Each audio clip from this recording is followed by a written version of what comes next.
দেশের পুঁজিবাজার নিয়ন্ত্রক সংস্থার চেয়ারম্যান সহ কমিশনারদের পদত্যাগ দাবিতে কর্মবিরতি পালন করছে প্রতিষ্ঠানটির সব পর্যায়ের কর্মীরা।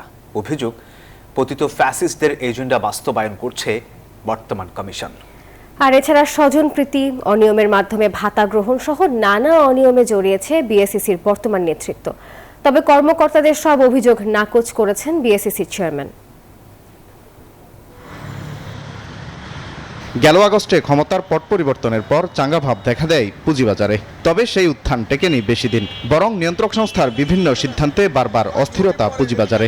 টানা দরপতনে দফায় দফায় রাস্তায় নামে বিনিয়োগকারীরা। এবার বিএসইসির বর্তমান নেতৃত্বে অনাস্থা সংস্থাটির কর্মকর্তা কর্মচারীদেরও। বৃহস্পতিবার সকাল থেকেই চলে কর্মবিরতি। দুপুরে বিএসইসির কনফারেন্স হলে সংবাদ সম্মেলন করেন আন্দোলনরত কর্মকর্তা কর্মচারীরা। অভিযোগ, বিভিন্ন কোম্পানির পর্ষদে স্বতন্ত্র পরিচালক নিয়োগ সহ অন্যান্য কার্যক্রমে স্বজনপ্রীতি দেখাচ্ছে কমিশন। দাবি, চেয়ারম্যান কমিশনারদের পদত্যাগ।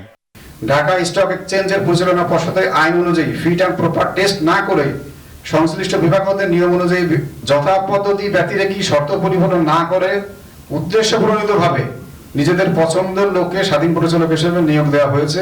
এটাই তো বোঝা যাচ্ছে যে সব এমপ্লয়িরা ওনার সাথে একমত পোষণ করতে পারতেছেন না, কাজ করতে পারতেছেন না তারা। দিনভর নাটকীয়তা শেষে বিকেলে দুই কমিশনারকে সাথে নিয়ে কার্যালয়ে আসেন বিএসইসি চেয়ারম্যান। সংক্ষিপ্ত ব্রিফিংয়ে অস্বীকার করেন আন্দোলনরতদের সব অভিযোগ। এটাতে যারা ক্ষতিগ্রস্ত হচ্ছে তাদের তো অবশ্যই সেখানটায় তাদের ইন্টারেস্ট আছে, এই তদন্ত যাতে ব্যাহত হয়।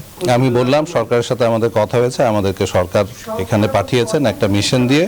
আমরা সেই মিশনে আমরা অ্যাকচুয়াল পরিমাণ সেই মিশন থেকে সরব না।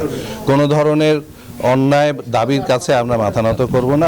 অতীতের সব অনিয়মের বিরুদ্ধে কমিশন যেসব তদন্ত করছে সেগুলো জনসম্মুখে প্রকাশ করার আশ্বাস দেন খন্দকার রাশেদ মাকসুদ। এনফোর্সমেন্ট অ্যাকশনটা শেষ হবে, তখন আমরা তদন্ত প্রতিবেদন আপনারা আমাদের ওয়েবসাইটে পেয়ে যাবেন। ওয়ালেদ সাকিব, নিউজ 24, ঢাকা।